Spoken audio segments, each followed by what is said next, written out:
நூறு அனுபவங்களைக் கண்டு என்றும் உள்ள வரலாறாக இன்றும் விளங்குவதோடு அதன் 25 ஆண்டு யுபிலியை கற்பித்து மகளுக்கு தருணத்தில் இங்கு குழுவிலுள்ள அனைவரையும் கொன்சாகா நாங்கள் அன்புடன் வரவேற்கின்றோம். என் நிறுவனர் தந்தை இறை ஊழியர் மைக்கேல் அன்சால்டோ 1771 இத்தாலியின் செசிலி தீவில் உள்ள மெசினாவிலிருந்து கடல் கடந்து மறைப்பணி செய்ய வேண்டும் என்ற இலக்குடன் பாண்டிச்சேரி நோக்கி பயணித்த அவர் அன்றைய 18ஆம் நூற்றாண்டின் காலகட்டத்தில்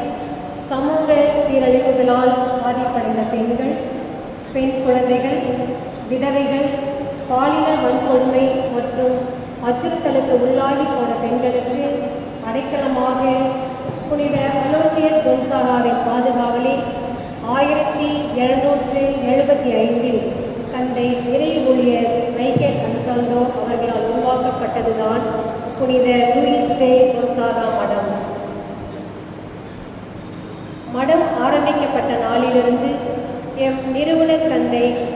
பல்வேறு இடர்களையும் எதிர்ப்புகளையும் சந்தித்தாலும் புனித லூயிஸ் டே கொன்சாகா மடத்தில் சேர்க்கப்பட்ட குழந்தைகள் கல்வி அறிவு பெற கல்விக்கூடமும்,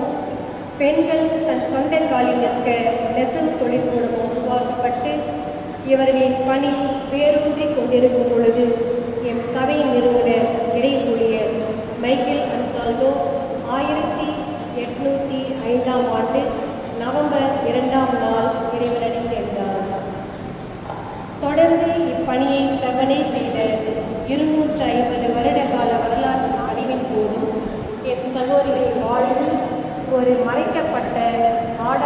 ஆடம்பர